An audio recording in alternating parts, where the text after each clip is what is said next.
Assalamualaikum warahmatullahi wabarakatuh.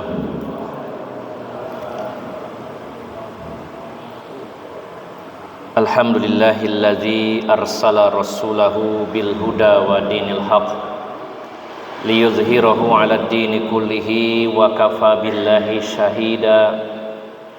Asyhadu an la ilaha illallah wahdahu la syarikalah wa ashhadu anna Muhammadan abduhu wa rasuluhu la nabiyya ba'dah. Allahumma salli wa sallim wa barik ala nabiyyina Muhammadin wa ala alihi wa sahbihi ajma'in.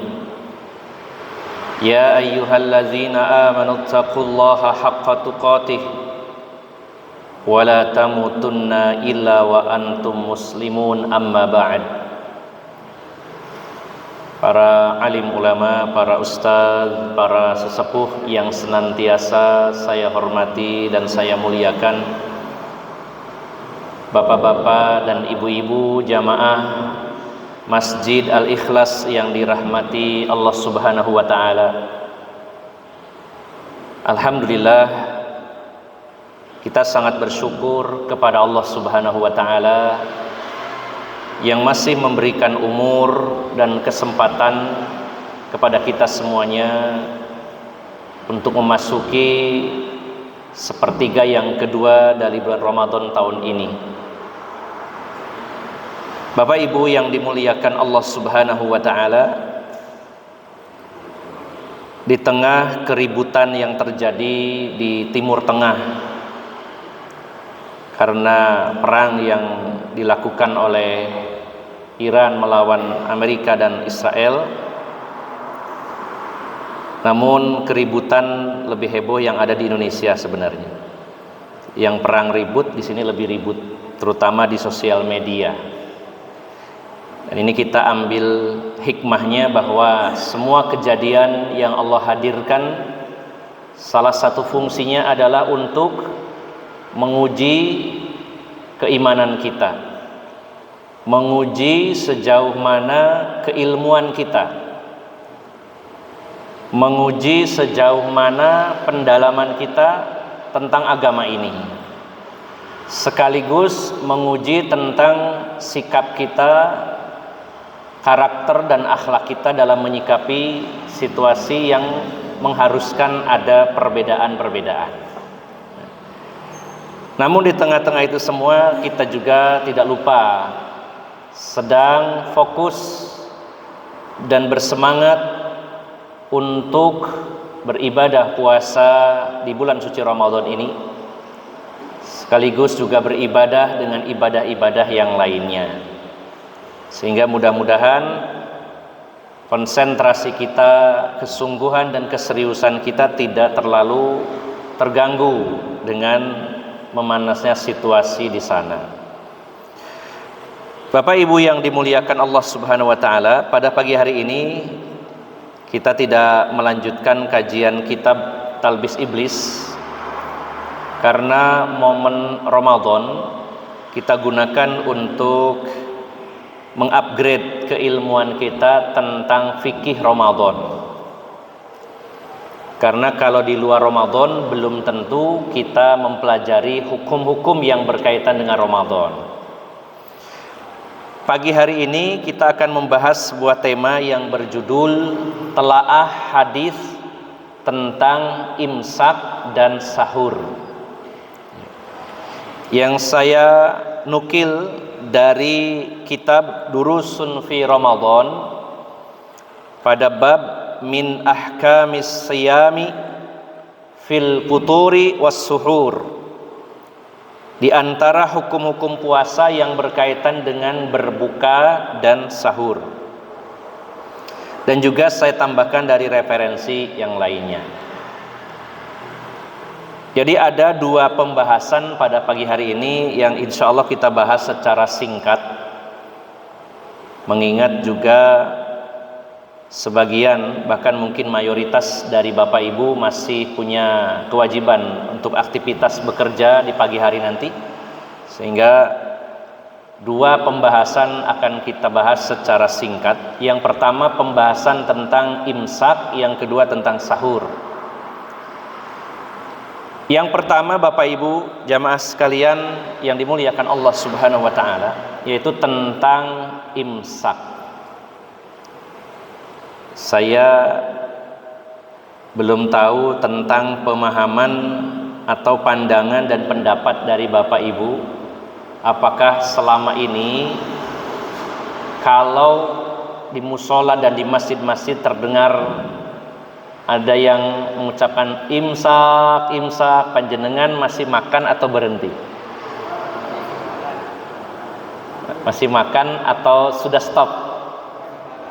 Masih makan.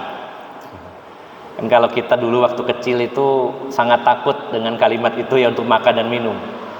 Imsak, wah langsung berhenti gitu ya. Nah, yang jadi pertanyaan Bapak Ibu jamaah sekalian, sebenarnya puasa itu start dan finishnya itu kapan Bapak Ibu? Startnya kapan, finishnya kapan? Adzan subuh, finishnya adzan maghrib. Ya, ini kalau bicara adzannya. Namun secara waktunya yaitu mulai terbitnya fajar shodiq sampai tenggelamnya matahari. Nah, berarti kalau imsak itu sudah terbit fajar atau belum Bapak Ibu? Fajar yang shodiq belum. Baik. Nah, Bapak Ibu yang dimuliakan Allah Subhanahu wa taala, ada kurang lebih 3 pandangan berkaitan dengan imsak ini. Yang pertama, ada yang meyakini imsak itu adalah bagian dari syariat dan bagian dari aturan puasa, sehingga bagi yang meyakininya imsak itu sesuai namanya menahan diri, tidak makan, tidak minum, harus berhenti. Ini yang pertama. Yang kedua, ada sebagian pandangan yang mengatakan bahwa imsak ini bid'ah sehingga dilarang, kebalikan dari yang pertama. Yang ketiga, ada yang tidak mengamalkannya, tidak meyakininya, dan tidak menjadikannya sebagai syariat, tapi tidak sampai taraf membid'ahkannya. Kira-kira Bapak Ibu termasuk yang mana ini? Baik, akan kita bahas Bapak Ibu jamaah sekalian. Kita berupaya mencari pendapat yang terkuat, dan pendapat yang terkuat tentunya harus didasari dalil yang kuat dari Al-Quran dan hadis yang sahih. Kemudian bagaimana dulu prakteknya Rasulullah SAW dan para sahabat. Karena kadang perbedaan pendapat tidak melulu berbeda dalil, kadang-kadang dalilnya sama, tapi interpretasinya, penafsirannya, memahaminya secara berbeda. Maka kita bandingkan juga dengan amaliyah Rasulullah dan para sahabat yang mengamalkan dalil, sebagai untuk penentu sebenarnya yang dipahami Rasulullah dan para sahabat itu bagaimana. Bapak Ibu yang dimuliakan Allah Subhanahu wa taala, yang pertama, kata imsak sebenarnya maknanya sama dengan asyam. Ya, asyam atau as-saum secara bahasa al-imsak. Puasa itu artinya menahan. Maka definisi puasa itu adalah al-imsaku minal muftirati fin nahari min tulu'il fajri ila ghurubis syamsi. Ini salah satu definisi ya, untuk memudahkan. Puasa itu adalah imsak, menahan diri dari semua perkara yang membatalkan puasa. Di antaranya makan, minum, berhubungan intim. Menahan diri dari semua perkara yang membatalkan puasa di siang hari, mulai terbitnya fajar shodiq sampai tenggelamnya matahari. Nah, ini definisinya puasa. Nah, Bapak Ibu jamaah sekalian, sehingga kita melakukan imsak, menahan diri, tidak makan, tidak minum, tidak berhubungan intim, dimulainya adalah ketika terbitnya fajar shadiq, fajar yang benar. Nah, hal ini berdasarkan dalil ayat Al-Quran dan hadis-hadis Nabi Sallallahu Alaihi Wasallam. Yang pertama dalam Al-Quran, surat Al-Baqarah ayat 187. Ada rangkaian ayat-ayat tentang puasa. Yang terakhir dari rangkaian ayat-ayat ini adalah ayat ke-187 yang dimulai dengan kalimat uhilla lakum lailatas siyamir rafasu ila nisaikum hunna libasul lakum wa antum libasul lahun alimallahu annakum kuntum tahtanuna anfusakum, dan seterusnya. Saya potong, tapi ada ayat yang berbunyi kulu washrabu hatta yatabayyana lakumul khaytul abyadi minal khaytil aswadi minal fajr. Makanlah dan minumlah sampai kalian jelas bisa membedakan antara benang putih dan benang hitam dari fajar. Nah, kalimatnya jelas. Makanlah, minumlah sampai kalian bisa membedakan antara benang putih dengan benang hitam dari fajar. Ketika ayat ini turun, dulu para sahabat ada di antara mereka yang menaruh benang putih dan hitam di bawah bantal mereka. Jadi mereka itu makan, minum, terus ke kamar, lihat di bawah bantal. Kalau belum terlihat perbedaan benang putih dan hitam, mereka menganggapnya itu masih boleh makan dan minum. Ketika Rasulullah SAW mengetahui tentang ini, beliau tertawa dan mengatakan, alangkah besarnya bantal kalian. Yang dimaksud oleh Allah dalam ayat tersebut, benang putih berbeda perbedaannya dengan benang hitam minal fajr, yaitu artinya terbitnya fajar, bukan saklek benangnya. Itu perumpamaan.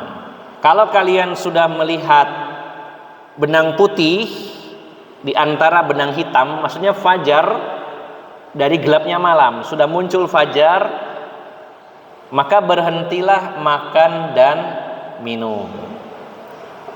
Itu artinya larangan makan, minum, dan berhubungan intim atau mulainya puasa kalau sudah terbit fajar. Ini yang pertama. Di situ tidak ada keterangan makanlah dan minumlah sampai terdengar imsak. Enggak ada ya. Ayat yang pertama ini.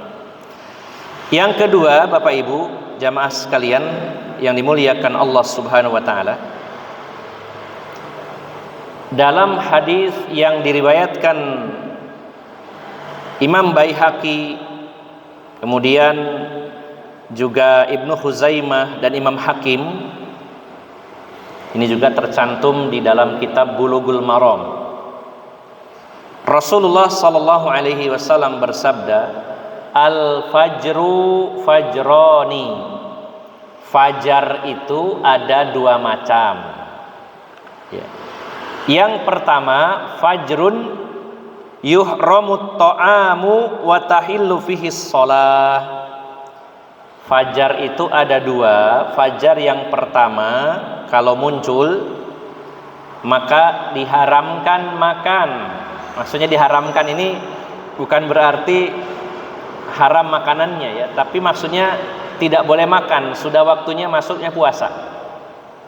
Jadi ada fajar yang pertama, fajar yang mana kalian dilarang makan, dilarang minum, dan dihalalkan sholat, maksudnya sholat subuh. Maksudnya dihalalkan di sini mulainya waktu subuh, karena kalau fajar ini belum terbit, sholat subuh belum bisa dilakukan.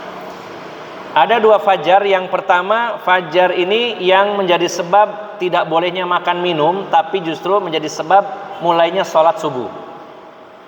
Yang kedua, wa fajrun tuhramu fihi shalah ay salatus subhi wa yahillu fihi at-ta'am. Fajar yang kedua yaitu fajar di mana dilarang sholat subuh tapi masih boleh makan. Yang pertama dinamakan, diistilahkan fajar sodik. Yang kedua dinamakan fajar kadzib. Ya. Fajar sodik, fajar kadzib. Ya, dulu waktu SMA saya ikut kajian di Porong, ya, ada kajian di Masjid Nurul Azhar, Ustadz Abdurrahim Nur rutin di sana. Kajiannya namanya Fajar Sodik. Sekarang sudah nggak ada sepertinya, tapi masjidnya masih ada dan masih difungsikan, walaupun terkena imbas lumpur lapindo, ya. Tidak sampai tenggelam. Sampai hari ini masih berfungsi, tapi kegiatan kajian-kajian sudah jarang sepertinya. Fajar Sodik ini artinya menunjukkan masuknya waktu subuh, dan di saat itu dilarang makan, minum, berhubungan intim. Dan cirinya fajar sodik ini adalah fajarnya berbentuk horizontal, ya, memanjang dari utara ke selatan, di timur, ya. Ada di ufuk timur, merah kelihatan, dan itu membentang dari utara ke selatan, memanjang, horizontal. Itu namanya fajar sodik. Mulai saat itu tidak boleh makan, tidak boleh minum, tidak boleh berhubungan intim, dan sudah masuk waktu subuh. Berarti kalau pas ada kalimat imsak itu sudah muncul atau belum, Pak? Belum, ya, dipastikan belum. Sedangkan fajar kadzib digambarkan seperti ekor serigala, yaitu bentuknya vertikal dan hanya sebentar, ya. Jadi dari bawah ke atas. Kan kalau ekornya serigala itu kan nggak ada, Pak, yang langsung belok ke kanan ke kiri gitu, ya. Ada enggak, kecuali cacat, ya. Kalau yang normal, nah, turun ke bawah, melebar ke bawahnya. Itu hanya muncul sebentar, dan itu belum menunjukkan masuknya waktu subuh, sehingga masih dibolehkan makan, minum, dan berhubungan intim. Baik. Dari hadis ini jelas bahwa yang mulai start tidak boleh makan, tidak boleh minum, tidak boleh berhubungan intim ketika terbitnya fajar sodik, masuk waktu subuh. Kalau belum muncul itu masih boleh makan dan minum. Yang ketiga, Bapak Ibu jamaah sekalian, hadis yang diriwayatkan Imam Bukhari dan Imam Muslim. Rasulullah sallallahu alaihi wasallam bersabda, "Inna Bilalan yu'adzinu bilailin fakulu washrabu hatta yu'adzinu Ibnu Ummi Maktum." Rasulullah itu dalam hadis yang lain disebutkan memiliki 2 muazin, terutama khususnya untuk waktu subuh. Rasulullah punya 2 muazin, yaitu Bilal dan Abdullah ibnu Ummi Maktum yang buta.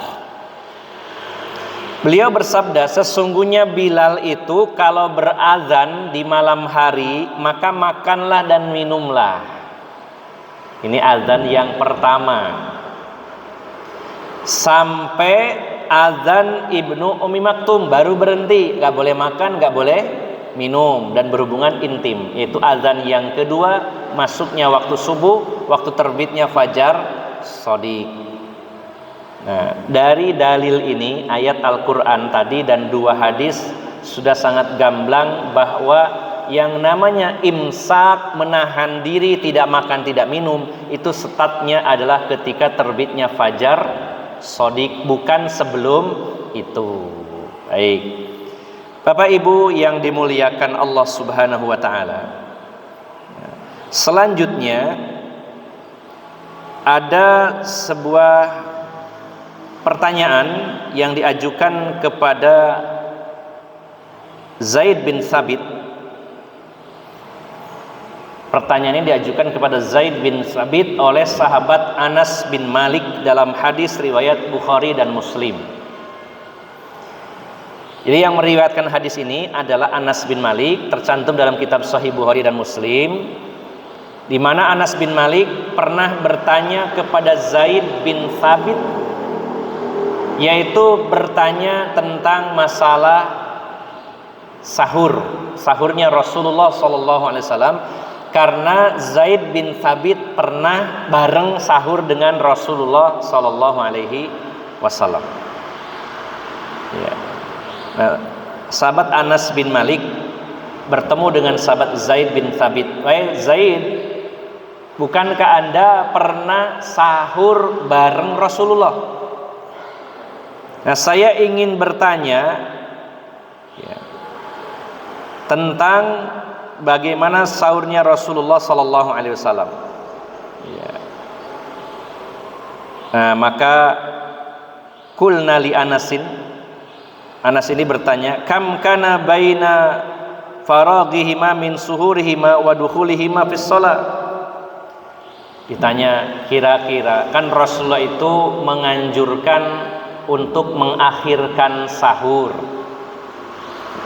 Rasulullah itu menganjurkan kita mengakhirkan sahur. Nah, kira-kira sahurnya Rasulullah ketika beliau sahur selesai sampai waktu sholat subuh itu kira-kira berapa lama jedanya? Maksudnya itu diakhirkannya itu seperti apa? Maka sahabat Zaid bin Thabit mengatakan, yaitu qadrima yaqra'ur rajulu khamsina ayah. Saya itu pernah sahur bareng Rasulullah SAW. Kita makan, kemudian selesai makan Rasulullah nggak makan lagi, ya, nunggu datangnya waktu subuh. Nah, kira-kira dari berhentinya Rasulullah dari makan dan minum beliau sampai datangnya waktu subuh itu jedanya kurang lebih seseorang baca Al-Quran 50 ayat. Kira-kira berapa menit? Ya, sekitar 10 sampai 15 menit kalau baca Qurannya lancar, ya.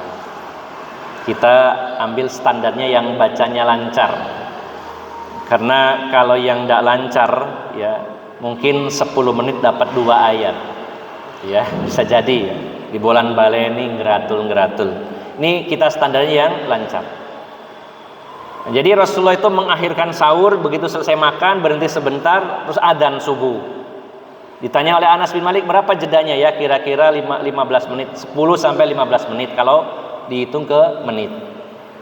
Nah, Bapak Ibu jamaah sekalian yang dimuliakan Allah Subhanahu wa taala, hadis inilah yang sering digunakan oleh saudara-saudara kita yang meyakini adanya imsak, yaitu menahan diri sebelum adzan subuh. Ya. Sebagaimana yang umum di masyarakat kita, kira-kira 10 menit. Kalau sudah ada orang di masjid-masjid masuk cap speaker, salatu wassalamu alaik, terus gak wani makan, ya imam al-mujahidin, berhenti sudah, gak berani. Nah, apalagi sudah ya kariman akhlak, wah semaringannya 1 menit langsung gitu, gak berani makan.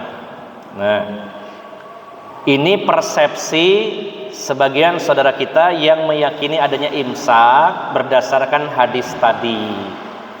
Padahal Bapak Ibu jamaah sekalian, hadis tadi itu tidak ada kejelasan dari Rasulullah bahwa harus berhenti ya, ini jeda 50 ayat. Ini hanya satu kejadian di mana satu kali Zaid bin Thabit pernah sahur bersama Rasulullah dan pembahasannya adalah tentang mengakhirkan sahur, dipepetkan ke waktu subuh. Cuma Rasulullah setelah makan nunggu subuh kira-kira 10 sampai 15 menit. Nah, kalau ini dijadikan dalil, bagaimana nasibnya ayat tadi dan hadis-hadis yang tadi? Hadis ini adalah menunjukkan posisi diakhirkannya sahur oleh Rasulullah Sallallahu Alaihi Wasallam. Namun ada perkataan dari salah satu ulama, yaitu Imam Mawardi. Beliau mengatakan di dalam kitabnya Al-Iqna, ini namanya pendapat ya. Mungkin ini juga yang dijadikan alasan oleh sebagian kaum muslimin yang melakukan atau meyakini adanya imsak. Imam Al-Mawardi beliau berkata dalam kitabnya Al-Iqna ini halaman 74, wa zamanus siyami min tulu'il fajris tsani ila ghurubis syamsi. Waktunya berpuasa itu adalah startnya sejak terbitnya fajar yang kedua, fajar shodiq, waktu subuh, sampai tenggelamnya matahari. Nah, beliau pun sepakat dalam hal ini. Lakin akan tetapi alaihi taqdimul imsaki yasiran qabla tulu'il fajri wa ta'khir ya wa ta'khiru al fitru yasiran ba'da ghurubis syamsi liyusiru mustaiqian liimsaki ma bainihima. Kata beliau, akan tetapi lebih baiknya bila orang berpuasa itu menahan diri itu imsak, menahan diri dari perkara yang membatalkan puasa sedikit lebih awal dari terbitnya fajar, dan berbuka sedikit diakhirkan setelah tenggelamnya matahari. Ini namanya pendapat. Jadi waktunya puasa memang subuh sampai maghrib, tapi lebih baiknya menahan sebelum subuh udah berhenti, dan nanti berbuka jangan langsung berbuka tapi ditunda sebentar untuk memastikan tenggelamnya matahari. Namanya juga pendapat ya, bisa diambil bisa ditinggalkan. Jadi Bapak Ibu jamaah sekalian, dari paparan tadi, dari beberapa poin, maka sebenarnya kembali kepada ayat Al-Quran dan hadis-hadis yang pertama tadi ini tentunya lebih kuat ya. Karena apa yang dilakukan Rasulullah tadi berhenti itu tidak menunjukkan adanya syariatnya imsak. Seandainya ada, Rasulullah akan menegaskan. Itu hanya cerita kesaksian dari Zaid bin Thabit yang sahur bersama Rasulullah Sallallahu Alaihi Wasallam. Sehingga pada intinya kita tidak perlu khawatir kalau sudah ada imsak tetap makan tidak apa-apa ya. Apalagi pada hari ini dengan kecanggihan mungkin ilmu hisab atau ilmu falak, sehingga bisa diukur, oh ini subuh jam sekian lebih sekian menit ya. Kalau dulu kan benar-benar, walaupun sebenarnya sekarang diupayakan, kalau memang di alam ini memang bisa kelihatan, kita mengupayakan harus memastikan di alam kalau bisa. Kalau zuhur, asar, maghrib, isya itu lebih mudah lihat di alam. Kalau subuh ini agak sulit. Zuhur itu kelihatan selama tidak mendung, matahari persis di tengah lalu geser sedikit ke barat, seret, itu udah masuk waktunya zuhur. Waktu asar ketika bayang-bayang dengan benda yang ada di bumi ukurannya sama. Maghrib ketika tenggelam matahari, isya ketika hilangnya lembayung. Tapi kalau lihat fajar hari ini sulit, Pak.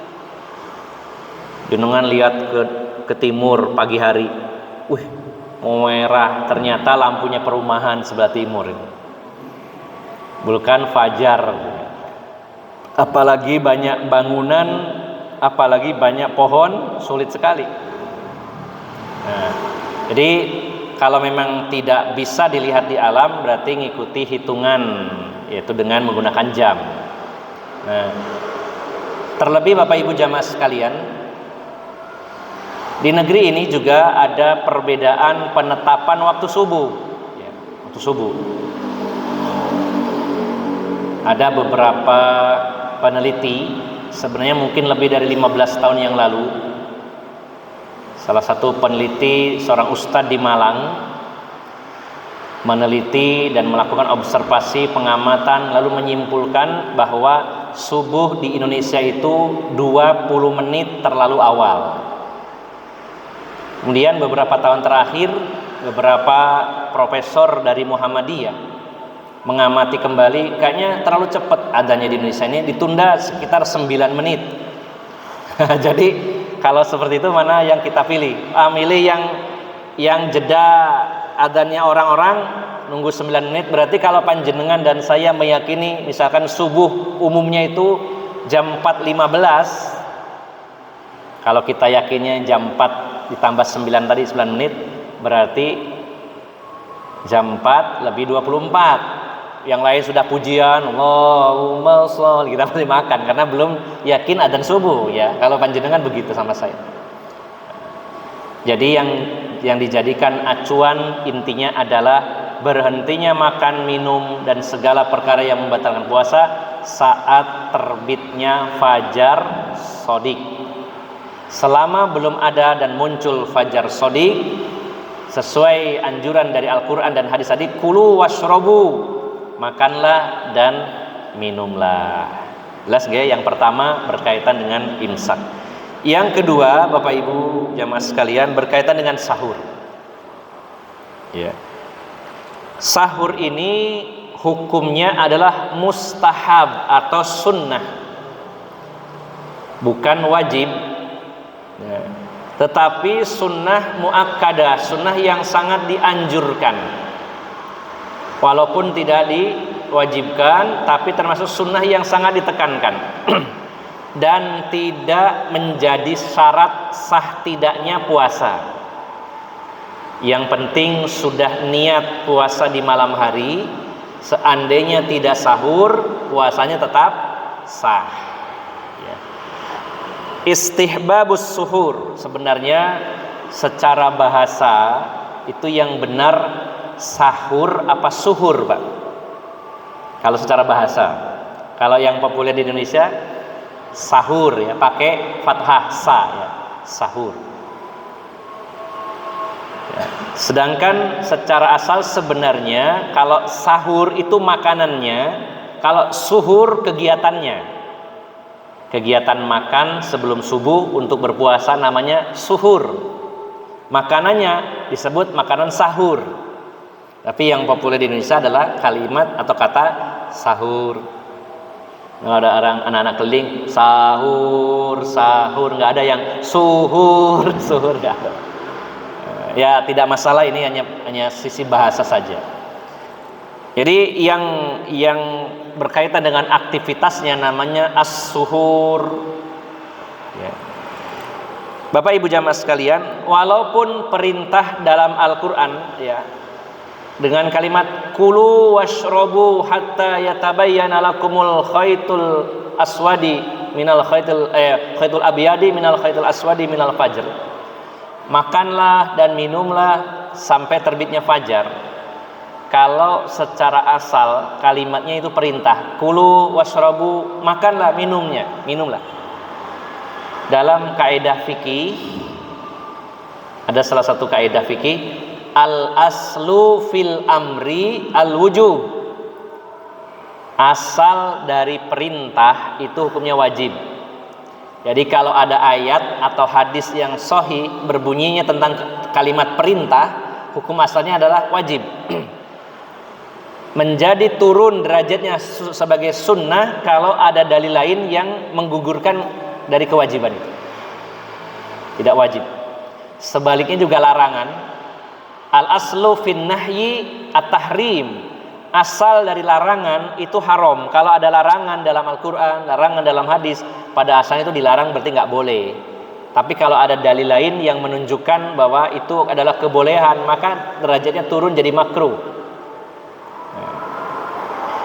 Dengan ayat tadi seolah-olah wajib, makanlah, minumlah, ini perintah.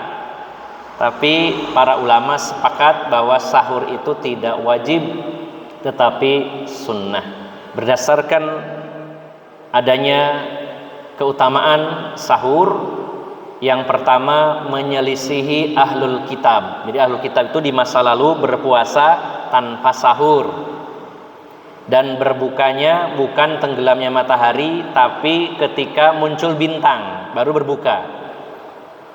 Maka salah satu yang dianjurkan Rasulullah adalah menyelisihi ahlul kitab. Ahlul kitab tidak sahur, kita sahur. Ini yang pertama.